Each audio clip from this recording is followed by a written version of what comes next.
దేవేంద్రుడిని సైతం ఓడించిన గొప్ప యోధుడు కుంభకర్ణుడు. నరకాధిపతి యమధర్మరాజును కూడా యుద్ధంలో ఓడించిన గొప్ప వీరుడు కుంభకర్ణుడు. సీతను రాముడికి అప్పగించమని రావణాసురుడికి చెప్పిన మంచి మనసున్నవాడు కుంభకర్ణుడు. అతి భారీ శరీరంతో ఒక పెద్ద కొండలా ఉండే కుంభకర్ణుడి పేరు వింటేనే దేవతలు సైతం భయపడి పారిపోయేవారు. అలాంటిది వానర వీరుల గురించి చెప్పాల్సిన పనిలేదు. సుగ్రీవుడు, అంగదుడు, నీలుడు, వృషభుడు, శరభుడు వంటి మహావీరులను సైతం యుద్ధంలో ఓడించిన యోధాను యోధుడు కుంభకర్ణుడు. చివరకు ఆంజనేయుడు, లక్ష్మణుడు కూడా యుద్ధంలో కుంభకర్ణుడిని ఎదురించలేకపోయారంటే అతను ఎంత గొప్ప వీరాధి వీరుడో మనం అర్థం చేసుకోవాలి. ఈ కుంభకర్ణుడు విశ్వరసు అతని భార్య కైకసికి జన్మించినవాడు. ఒకసారి కైకసి సంధ్యా సమయంలో విశ్వరసు వద్దకు సంతానం కోసం వెళుతుంది. అప్పుడు విశ్వరసు సంధ్యా సమయం అసుర లక్షణాలకు ప్రతీక కాబట్టి ఈ సమయంలో మనం కలుసుకుంటే ఉత్తమమైన సంతానం కలగదని వారించినా వినకుండా సంభోగిస్తుంది. ఈ విధంగా పుట్టినవారే రావణాసురుడు, కుంభకర్ణుడు. తర్వాత విశ్వరసుకి విభీషణుడు, ఖర, శూర్పణఖలు జన్మిస్తారు. కుంభకర్ణుడు పుట్టుకతోనే భారీ శరీరంతో జన్మించాడు. ఇతనికి బాగా ఆకలి ఎక్కువ. పుట్టగానే కంటికి కనిపించిన పండ్లు, ఫలాలను ఆరగించాడు. అవి సరిపోక అనేక జంతువులను, పక్షులను పీక్కు తిన్నాడు. కుంభకర్ణుడు, అతని తోబుట్టువులు అందరూ బాల్యంలో గంధమాదన పర్వతం మీద వారి తండ్రి ఆశ్రమంలో పెరిగారు. కుంభకర్ణుడు పెద్దవాడయ్యే కొద్దీ అతని శరీరం కూడా భారీగా పెరగసాగింది. దాంతో ఆకలికి తట్టుకోలేక జంతువులు దొరకనప్పుడు మనుషులను, అలాగే తపస్సు చేస్తున్న మునులను సైతం పీక్కు తినేవాడు. ఒకసారి దేవతల రాజధాని అమరావతికి వెళ్లిన కుంభకర్ణుడు అక్కడ ఆకలికి తట్టుకోలేక ఇంద్రుడి ఉద్యానవనంలో పండ్ల చెట్లకు ఉన్న పండ్లను తిని అవి సరిపోక అక్కడే ఉన్న జింకలు, నెమలి లాంటి అనేక మూగజీవాలను తినసాగాడు. అది చూసిన దేవేంద్రుడు కోపంతో కుంభకర్ణుడిని పిడిగుద్దు గుద్దాడు. కుంభకర్ణుడికి విపరీతమైన కోపం వచ్చి దేవేంద్రుడి ఛాతిపై కాలితో ఒక్క తన్ను తన్ని అతని వాహనమైన ఐరావతం యొక్క ఒక దంతాన్ని పెకిలించి వేశాడు. చివరకు దేవేంద్రుడు తన వజ్రాయుధాన్ని ప్రయోగించాడు. దాన్ని కుంభకర్ణుడు పట్టుకొని తన 2 చేతులతో విరిచేస్తాడు. భయపడి ఇంద్రుడు, అమ్మో వీడు మామూలోడు కాదు, వీడికి ఏమి దివ్యశక్తులు లేకపోతేనే మహాబలుడిగా ఉన్నాడు, ఏ దేవుడైనా వీడికి వరాలిస్తే దేవుళ్లను సైతం గడగడలాడిస్తాడు, అప్పుడు వీడిని ఆపటం కష్టమని అనుకొని అక్కడి నుండి పారిపోతాడు. తర్వాత ఒకసారి గంధమాదన పర్వతం మీదకు పుష్పక విమానాన్ని ఎక్కివచ్చిన యక్షుల రాజు కుబేరుడి వైభవాన్ని చూసిన రావణుడు, కుంభకర్ణుడు, విభీషణుడు అసూయ చెంది తపస్సు చేసేందుకు బయలుదేరారు. వారు అడవిలో 1000 సంవత్సరాలు తపస్సు చేశారు. అయినా బ్రహ్మదేవుడు ప్రత్యక్షం కాలేదు. వారు ఆహారం మానేసి తమ తపస్సును కొనసాగించారు. ఆ సమయంలో ఖర, శూర్పణఖలు తమ సోదరులకు సేవ చేస్తూ అక్కడే ఉండిపోయారు. 2000 సంవత్సరాలు తపస్సు చేసినా కూడా బ్రహ్మ ప్రత్యక్షం కాలేదు. అప్పుడు రావణుడు తన 10 తలలను ఖండించి బ్రహ్మకు అర్పించాడు. అప్పుడు బ్రహ్మ ప్రత్యక్షమయ్యాడు. బ్రహ్మ రావణుడికి తన 10 తలలను తిరిగి ఇచ్చి అతన్ని బ్రతికిస్తాడు. తర్వాత ఏమి వరం కావాలో కోరుకోమనగా అప్పుడు రావణుడు, నాకు మానవుడి చేతిలో తప్ప దేవ, దానవ, యక్ష, గంధర్వ, కిన్నెర, కింపురుష, వానర మొదలైన ఎవ్వరూ నన్ను చంపలేని వరాన్ని ఇవ్వమని కోరుతాడు. అందుకు బ్రహ్మ తదాస్తు అని అదృశ్యమవుతాడు. అయితే రావణుడికి ప్రత్యక్షమైన బ్రహ్మదేవుడు కుంభకర్ణుడికి, విభీషణుడికి ప్రత్యక్షం కాకపోవడంతో వారు తపస్సును అలాగే కొనసాగిస్తారు. 10,000 సంవత్సరాలు తపస్సు చేసిన తర్వాత కుంభకర్ణుడికి బ్రహ్మ ప్రత్యక్షమై ఏమి వరం కావాలో కోరుకోమంటాడు. అయితే కుంభకర్ణుడికి బ్రహ్మ వరాలు ఇవ్వబోతున్నాడని తన దివ్య దృష్టితో తెలుసుకున్న ఇంద్రుడు భయపడ్డాడు. భగవంతుని నుండి దివ్య శక్తులను పొందితే ఇక కుంభకర్ణుడిని జయించలేమని అతనికి తెలుసు. అందుకే జ్ఞాన ప్రదాత మాత్రమే కాకుండా వాక్కును ప్రసాదించే సరస్వతీదేవిని ప్రార్థించాడు. తల్లి సరస్వతీదేవి కుంభకర్ణుడు వరం కోరే సమయంలో అతని నాలుక మడతపడి పదాలు తప్పుగా దొర్లేలా చేయమంటాడు. అందుకు సరస్వతీదేవి సరేనంటుంది. ఇక్కడ కుంభకర్ణుడు ఇంద్రాసనాన్ని అంటే ఇంద్రుని సింహాసనం కావాలని బ్రహ్మను కోరుకోవాలనుకున్నాడు. కాని సరస్వతీదేవి మహిమ వల్ల అతని నాలుక నుండి నిద్రాసనం అంటే నిద్రస్థితి కావాలని, అలాగే ఇంకొక వరంగా నిర్దేవత్వం అంటే దేవతలందరినీ లేకుండా చేయాలని అడగడానికి బదులుగా నిద్రావత్వం అంటే నిరంతరం నిద్ర కావాలని అడిగాడు. అందుకు బ్రహ్మ తదాస్తు అన్నాడు. ఆ సమయంలోనే కుంభకర్ణుడు తన తప్పును గ్రహించి వరాన్ని రద్దు చేయమని బ్రహ్మదేవుడిని అభ్యర్థించాడు. కాని ఒక్కసారి ఇచ్చిన తర్వాత వరాన్ని రద్దు చేయలేనని, కావాలంటే మారుస్తానని చెప్పి కుంభకర్ణ నీవు 6 నెలలు నిద్రపోతావు, తర్వాత ఒక్కరోజు మేల్కుంటావు, ఆ రోజు పూర్తిగా నీకు ఇష్టమైన పనులు చేసుకుని సంతృప్తిగా తిని తర్వాత 6 నెలలు తిరిగి నిద్రపోతావు. ఒకవేళ నీవు నిద్రిస్తున్న 6 నెలల కాలంలో బలవంతంగా నిద్రలేస్తే నీవు చనిపోతావు అని వరాన్ని మార్పు చేస్తాడు బ్రహ్మ. తర్వాత విభీషణుడికి ప్రత్యక్షమైన బ్రహ్మ ఏమి కావాలనగా విపత్కర పరిస్థితులలో ఉన్నా కూడా ఎప్పుడు నేను ధర్మాన్ని తప్పకుండా ఉండేలా వరం ఇవ్వమంటాడు. అతని ధర్మనిరతికి సంతోషించిన బ్రహ్మ నీవు ఎప్పుడు ధర్మపక్షాన్ని అనుసరిస్తావు, అలాగే ఎటువంటి ముందస్తు శిక్షణ లేకుండా కూడా బ్రహ్మాస్త్రాన్ని ప్రయోగించగలవు అని చెప్పి అదృశ్యమవుతాడు. వర గర్వంతో రావణుడు లోకాలన్నిటినీ గడగడలాడించి దేవతలకు దానవులకు మధ్య జరిగిన దేవదానవ యుద్ధంలో కుంభకర్ణుడితో కలిసి పోరాడతాడు. ఆ యుద్ధంలో కుంభకర్ణుడు నరకాధిపతి యమధర్మరాజుని ఓడిస్తాడు. నరకాన్ని వదిలి యముడు పారిపోతాడు. అలాగే కుబేరుడిని ఓడించి అతని రాజ్యమైన లంకా నగరాన్ని పుష్పక విమానాన్ని చేజిక్కించుకుంటాడు. తర్వాత వారు లంకను రాజధానిగా చేసుకుని పాలన సాగిస్తారు.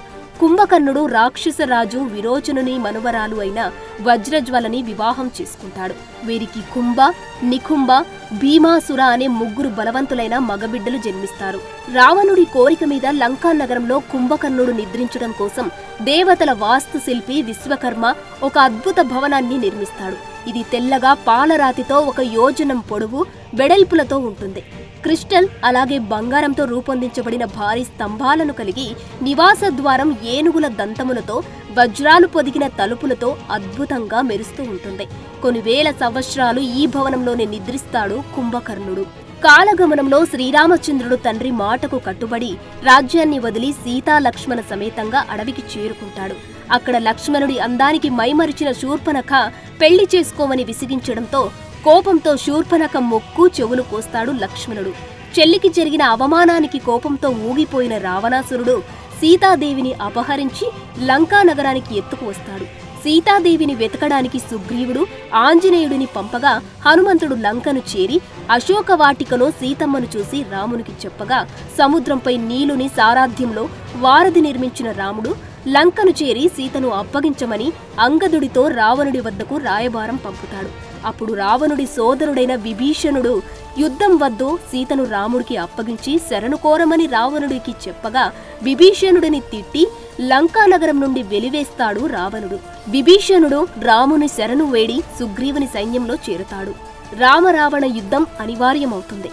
కొన్ని రోజుల పాటు భయంకరంగా జరిగిన రామ-రావణ యుద్ధంలో రాముడి పక్షంలో కొన్ని వేల మంది వానరులు మరణించగా రావణ పక్షంలో కొన్ని లక్షల మంది రాక్షసులు మరణిస్తారు. ఎంతో శక్తివంతులైన రాక్షసులు ధూమ్రాక్షకుడు, వజ్రదంష్టుడు, అకంపన్నుడు అలాగే రావణుడి సేనాధిపతి ప్రహస్తుడు కూడా ఆ యుద్ధంలో దారుణంగా మరణిస్తారు. ఇక లాభం లేదనుకుని రావణుడు స్వయంగా మహావీరులైన రాక్షస గణాలను వెంటబెట్టుకుని దివ్య రథంపై యుద్ధానికి వెళతాడు. రాముడికి రావణుడికి భీకర సంగ్రమం జరుగుతుంది. ఇద్దరూ ఒకరిపై ఒకరు అనేక దివ్యాస్త్రాలను సంధించుకుంటారు. చివరకు ఆ రోజు జరిగిన యుద్ధంలో రావణుడి రథం, గుర్రాలు, ఛత్రం, ధ్వజం ధ్వంసమయ్యాయి. కిరీటము నేలపై పడుతుంది. ధనస్సు చేజారిపోతుంది. ఈ రోజుకు విశ్రాంతి తీసుకుని రేపు యుద్ధానికి రమ్మని రాముడు రావణునికి చెప్పగా అవమాన భారంతో రావణుడు లంకలోకి వెళ్లిపోతాడు. ఇక లాభం లేదని కుంభకర్ణుణ్ణి నిద్రలేపమని తన అనుచరులను ఆజ్ఞాపిస్తాడు. అయితే బలవంతంగా నిద్రలేపితే కుంభకర్ణుడికి ఆయు క్షీణమని రావణుడి భార్య మండోదరి చెప్పినా వినిపించుకోడు రావణుడు. రాక్షస వీరులంతా ఎన్నో రకాల ఆహార పదార్థాలు, మద్యాలు తీసుకుని కుంభకర్ణుడి మందిరానికి వెళ్లారు. అతని ఊపిరి తాకిడికి వారు మందిరంలో ప్రవేశించడమే కష్టమైంది. కుంభకర్ణుడి ఉచ్ఛ్వాస నిశ్వాసలు చేస్తుంటే నిద్ర లేపడానికి వచ్చిన సైనికులు కుంభకర్ణుడి నాసిక రంధ్రాలలో లోపలికి వెళ్లి బయటకు వస్తారు. వాడి ముందు ఆహారాన్ని, మద్యాన్ని ఉంచి పెద్ద పెట్టున భేరీలు మ్రోగించారు. గదలు, ముసలాలతో పొడిచారు. ఇక లాభం లేదని గుర్రాలు, గాడిదలు, ఒంటెలు 1000 మదగజాలతో తొక్కించారు. అయినా ప్రయోజనం లేదు. జుట్టుపట్టి లాగారు, చెవులు పొడిచారు, కరిచారు, నీళ్లు పోశారు. కుంభకర్ణుడి చెవులల్లోకి చల్లటి నీరు పోశారు. అప్పటికి వాడిలో కాస్త కదలిక కలిగితే అదే అవకాశంగా రాక్షస సైన్యం అంతా కలిసి ఒక్కసారిగా అరిస్తే అప్పుడు కుంభకర్ణుడు నిద్ర నుండి లేచి తన 2 చేతులు విరుచుకొని పాతాళ గుహ లాంటి నోరు తెరిచి ఆవరిస్తాడు. వాడి దృష్టి వెంటనే అక్కడ ఉన్న మాంసపు రాసులు, అన్నము రాసులు, రక్తం కడవలు, మద్యం బాండాల మీద పడుతుంది. వాటిని తిని త్రాగి తేంచిన తర్వాత రావణుని ఆజ్ఞను విన్నవించారు రాక్షస వీరులు. కుంభకర్ణుడు స్నానం చేసి మరింత మద్యం త్రాగి రావణుడి అంతఃపురానికి బయలుదేరాడు. అతను నగరంలో నడుస్తుంటేనే భూకంపం వచ్చినట్టు లంకానగర భవనాలు ఊగిపోసాగాయి. జరుగుతున్న యుద్ధాన్ని, తనకు జరిగిన అవమానాన్ని కుంభకర్ణుడికి చెబుతాడు రావణుడు. అయితే సీతను ఎత్తుకు వచ్చి నీవు తప్పు చేశావని, పరాయి స్త్రీ తల్లిలాంటిదని, ఇప్పటికైనా సీతను రాముడికి అప్పగించమని రావణుడికి సలహా ఇస్తాడు కుంభకర్ణుడు. అందుకు రావణుడు కోపగించుకొని, విభీషణుడిలాగా నీవు కూడా రాజ్యాన్ని వదిలి వెళతానంటే వెళ్ళు, అంతేకాని నాకు ఉచిత సలహాలు ఇవ్వకు అని అంటాడు రావణుడు. తన మేలు కోరి ఇచ్చే సలహాలు రావణుడి చెవికి ఎక్కవని గ్రహించిన కుంభకర్ణుడు ఈ పరిస్థితులలో రావణుడిని ఒంటరి చేసి వెళ్లడం కరెక్టు కాదని, చావో బ్రతకో అన్న రావణుడికి అండగా ఉండి పోరాడాలని నిశ్చయించుకొని తాను రామలక్ష్మణులను సకల వానరసేనను భక్షించి పరిస్థితిని చక్కదిద్దుతానని రావణుడికి మాట ఇచ్చి అగ్నిలా వెలుగుపోతూ కాలపాశ సదృశ్యమైన తన ఈటెను పట్టుకుని కోటగోడను ఒక అంగలో దాటి కుంభకర్ణుడు యుద్ధానికి వస్తాడు. 600 ధనువుల ఎత్తు, 100 అడుగుల కైవారంతో ఉన్న ఆ మహాకాయుడిని చూడగానే వానరసేనలు పారిపోసాగాయి.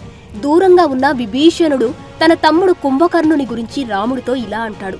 రామా, కుంభకర్ణుడు అనేక మంది దేవతలను, యమధర్మరాజుని, ఇంద్రుడిని కూడా జయించాడు. ఇంత భారీ ఆకారం గలవారు రాక్షసులలో మరొకరు లేరు. వాడు శూలం పుచ్చుకొస్తే మృత్యుదేవత స్వయంగా ముందు నిలిచినట్లే. తక్కిన రాక్షసులంతా వరాల వలన గొప్పవాళ్లయ్యారు. కాని వీడు పుట్టుకతోనే మహాబలవంతుడు, ధైర్యశాలి, వీడితో జాగ్రత్త అని సలహా ఇస్తాడు. కుంభకర్ణుడు వచ్చి రావడంతోనే దొరికిన వాడిని దొరికినట్టు వానరులను పట్టుకుని కరకరా నమిలి మృంగసాగాడు. ఎండు అడవిని అగ్ని కాల్చినట్లుగా వానరసేనను నాశనం చేయసాగాడు. తన కాళ్లతో తొక్కుతూ అనేక మంది వానర వీరులను చంపేశాడు. వారిని తన బలమైన చేతులతో పట్టుకుని కొండలపైకి, సముద్రం మీదకి విసిరేశాడు. కుంభకర్ణుడి దెబ్బలు తట్టుకోలేక వానర వీరులు హాహాకారాలు చేస్తూ యుద్ధ భూమి నుండి పారిపోసాగారు. అంగదుడు, వృషభుడు, శరభుడు, మైందుడు, నీలుడు వంటి వారు విసిరిన కొండరాళ్లు కుంభకర్ణుడి ఒంటికి తగిలి పొడి అయిపోయాయి. వానర వీరులంతా మూకుమ్మడిగా పైబడినా కుంభకర్ణుడికి ఈగలు ముసిరినట్లే అనిపించింది. అంగదుడు, నీలుడు, వృషభుడు, శరభుడు లాంటి మహావీరులను కుంభకర్ణుడు దారుణంగా కొట్టాడు. కుంభకర్ణుడి దెబ్బలు తట్టుకోలేక వారంతా స్పృహ తప్పారు. తర్వాత హనుమంతుడు కుంభకర్ణుడితో యుద్ధం చేస్తాడు. ఇద్దరు మహాయోధులు, ఇద్దరి మధ్య యుద్ధం భయంకరంగా జరుగుతుంది. ఒకరిపై ఒకరు పిడిగుద్దులు గుద్దుకుంటారు. హనుమంతుడు, కుంభకర్ణుడు ఇద్దరు 2 పర్వతాలు ఢీకొన్నట్లుగా పోరాడతారు. యుద్ధ భూమిలో వానర వీరులంతా తమ యుద్ధాన్ని ఆపి వీరినే చూడసాగారు. ఒకరికి ఒకరు తగ్గకుండా యుద్ధం చేస్తారు. వీరిద్దరి అడుగుల శబ్దానికి యుద్ధభూమి అంతా భూకంపం వచ్చినట్లు కంపించసాగింది.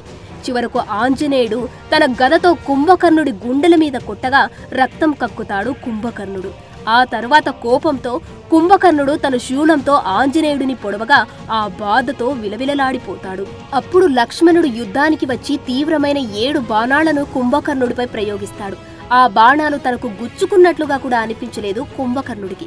తన ఈటెను లక్ష్మణుడి మీదకు విసరగా దాని బారి నుండి లక్ష్మణుడు తప్పించుకుంటాడు. అప్పుడు రాముడు కుంభకర్ణుడిపై బాణాల వర్షాన్ని కురిపిస్తాడు. వాటి నుండి తప్పించుకున్న కుంభకర్ణుడు కోపంతో యుద్ధభూమి అంతా కలియ తిరుగుతూ తన చేతులతోనూ కాళ్లతోనూ అందర్నీ దారుణంగా కుట్టసాగాడు. వాడిని నిలవరించడానికి ఎందరో వానరులు వాడి మీదకు ఎక్కినా వాడు వాళ్లను విదిలించేశాడు. చివరకు వాలిని చంపిన రౌద్రాస్త్రం అనే అస్త్రాన్ని కుంభకర్ణుడిపై ప్రయోగిస్తాడు రాముడు. అది కూడా కుంభకర్ణుడిని ఏమీ చేయలేకపోతుంది. అప్పుడు సుగ్రీవుడు కుంభకర్ణుడిపై యుద్ధానికి వస్తాడు. ఇద్దరూ భయంకరంగా ద్వంద్వ యుద్ధం చేస్తారు. చివరకు సుగ్రీవుడు కుంభకర్ణుడి దెబ్బలు తట్టుకోలేక స్పృహ కోల్పోతాడు. అప్పుడు కుంభకర్ణుడు సుగ్రీవుడి మెడను పట్టుకుని లంక వైపు బయలుదేరుతాడు. దారిలో స్పృహ వచ్చిన సుగ్రీవుడు కుంభకర్ణుడి చెవులు గిల్లి, ముక్కు కొరికి నేర్పుగా తప్పించుకొని ఎగిరి మళ్లీ వానరసేన వైపు పరిగెత్తుకొస్తాడు. దాంతో చిర్రెత్తుకొచ్చిన కుంభకర్ణుడు మళ్లీ తిరిగి యుద్ధభూమికి వచ్చి ఎడాపెడా వానర సైన్యాన్ని తినిపారవేయసాగాడు. ఆ రోజు మొత్తం దాదాపు 15,000 మంది వానరులను కుంభకర్ణుడు దారుణంగా చంపేశాడు. రాముడి పక్షానికి చాలా పెద్ద నష్టం కలిగించాడు. ఇక ఉపేక్షించి లాభం లేదనుకున్న శ్రీరాముడు దివ్యాస్త్రమైన వాయవ్యాస్త్రంతో కుంభకర్ణుడి ఒక చేతిని, ఐంద్రాస్త్రంతో మరొక చేతిని తెగ్గొట్టాడు. మరో 2 మహిమాన్వితమైన శక్తివంతమైన బాణాలతో కుంభకర్ణుడి కాళ్లను నరికేశాడు. అయినా రాహువులాగా కుంభకర్ణుడు ముందుకు పాక్కుంటూ వస్తున్నాడు. అప్పుడు రాముడు ఐంద్రాస్త్రంతో వాడిని సంహరిస్తాడు. కుంభకర్ణుడు భయంకరంగా ఆర్తనాదం చేస్తూ నేలకూలిపోతాడు. వాడి దేహం క్రింద పడి అనేక మంది వానరులు రాక్షసులు నలిగి మరణిస్తారు. కుంభకర్ణుడి మరణ వార్త విన్న రావణుడు ఎంతో శోకించాడు. తమ తండ్రి మరణానికి ప్రతీకారం తీర్చుకోవాలనుకున్న కుంభకర్ణుడి కొడుకులైన కుంభ, నికుంభలు తర్వాత రోజు యుద్ధానికి వెళ్లి అనేక మంది వానర వీరులను హతమారుస్తారు. వీరు కూడా మహాయోధులే. కుంభుడు వీరావేశంతో అనేక బాణాలు సంధించి మైందుడిని, వీవిధుడిని మూర్ఛపోగొట్టాడు. తన మేనమామలు పడిపోవడం చూసిన అంగదుడు కుంభునిపై లంఘించాడు. కుంభుని గొద్దుకు అంగదుడు కూడా సొమ్మసిల్లాడు. దానితో సుగ్రీవుడు యుద్ధానికి వచ్చి చాలాసేపు భీకరమైన ద్వంద్వ యుద్ధం చేస్తాడు. చివరకు సుగ్రీవుడి పిడిగుద్దులతో కుంభుడు మరణిస్తాడు. ఇంకోవైపు నికుంభుడు ఒక పెద్ద ఈటెను తీసుకుని వానరుల మీదికొచ్చాడు. హనుమంతుని వక్షస్థలానికి తగిలి ఆ ఈటె ముక్కలైంది. హనుమంతుడి గుద్దుకు నికుంభుని కవచం పగిలింది. ఇద్దరూ ఒకరినొకరు గుద్దుకున్నారు. చివరకు హనుమంతుడు నికుంభుని తల పట్టుకుని మెడలు మెలిపెట్టి విరిచేసి చంపేస్తాడు. ఈ విధంగా రావణుడు చేసిన పని తప్పని చెప్పిన కుంభకర్ణుడు తన అన్నను యుద్ధంలో ఒంటరిగా వదిలివేయకుండా అన్నకు మద్దతుగా రాముడితో యుద్ధం చేసి కుంభకర్ణుడు అతని ఇద్దరు కుమారులు యుద్ధంలో మరణిస్తారు. అయితే పురాణ కథనాల ప్రకారం రావణుడు, కుంభకర్ణుడు వారి పూర్వజన్మలలో శ్రీ మహావిష్ణువు నివసించే వైకుంఠానికి ద్వారపాలకులైన జయ, విజయ అని పిలువబడే దేవతలు. ఒకసారి బ్రహ్మ మానసపుత్రులైన సనకాదులు అని పిలువబడే మహర్షులు విష్ణుమూర్తిని చూడడానికి వైకుంఠానికి రాగా ద్వారపాలకులుగా ఉన్న జయ, విజయులు చిన్న బాలురుగా ఉన్న వీరిని చూసి లోపలికి వెళ్లకుండా అడ్డుకుంటారు. దీంతో సనక కుమారులకు ఆగ్రహం వచ్చి జయ, విజయులను భూలోకంలో జన్మించమని శపిస్తారు. చివరకు జయ, విజయులు తమ తప్పు తెలుసుకొని శాప విమోచనాన్ని చెప్పమని నారాయణుడిని అడగ్గా, మీరు వైష్ణవ భక్తులుగా 7 జన్మలు గాని లేక మహావిష్ణువు పైన వైరంతో 3 జన్మలు ఎత్తితే శాప విమోచనం జరుగుతుందని చెప్పగా, అప్పుడు జయ, విజయులు తండ్రి నారాయణ 7 జన్మలు అంటే కొన్ని కోట్ల సంవత్సరాలు పడుతుంది. నిన్ను చూడకుండా మేము భూలోకంలో అంతకాలం ఉండలేము. నీ విరోధులుగా 3 జన్మలు ఎత్తి త్వరగా నిన్ను చేరుకుంటామంటారు. ఆ విధంగా జయ, విజయులు భూలోకంలో మొదటి జన్మలో హిరణ్యాక్ష, హిరణ్యకశిపుడిగా జన్మిస్తారు. హిరణ్యాక్షుడిని శ్రీ మహావిష్ణువు వరాహస్వామి అవతారంలో సంహరించగా, హిరణ్యకశిపుడిని నరసింహస్వామిగా అవతరించి సంహరించాడు. తర్వాత జయ, విజయులు 2వ జన్మలో రావణుడు, కుంభకర్ణుడిగా జన్మిస్తారు. వీరిద్దరిని శ్రీ మహావిష్ణువు శ్రీరాముడిగా అవతరించి సంహరించాడు. తర్వాత జయ, విజయులు 3వ జన్మలో శిశుపాలుడు, దంతవక్త్రుడుగా జన్మిస్తారు. అప్పుడు వీరిద్దరిని శ్రీ మహావిష్ణువు శ్రీకృష్ణుడిగా అవతరించి సంహరించాడు. హిరణ్యకశిపుడు, కుంభకర్ణ, దంతవక్త్ర వంటి 3 జీవితాలను గడిపిన విజయ చివరకు వైకుంఠానికి తిరిగి చేరుకుంటాడు. For more videos like this, subscribe Big TV channel.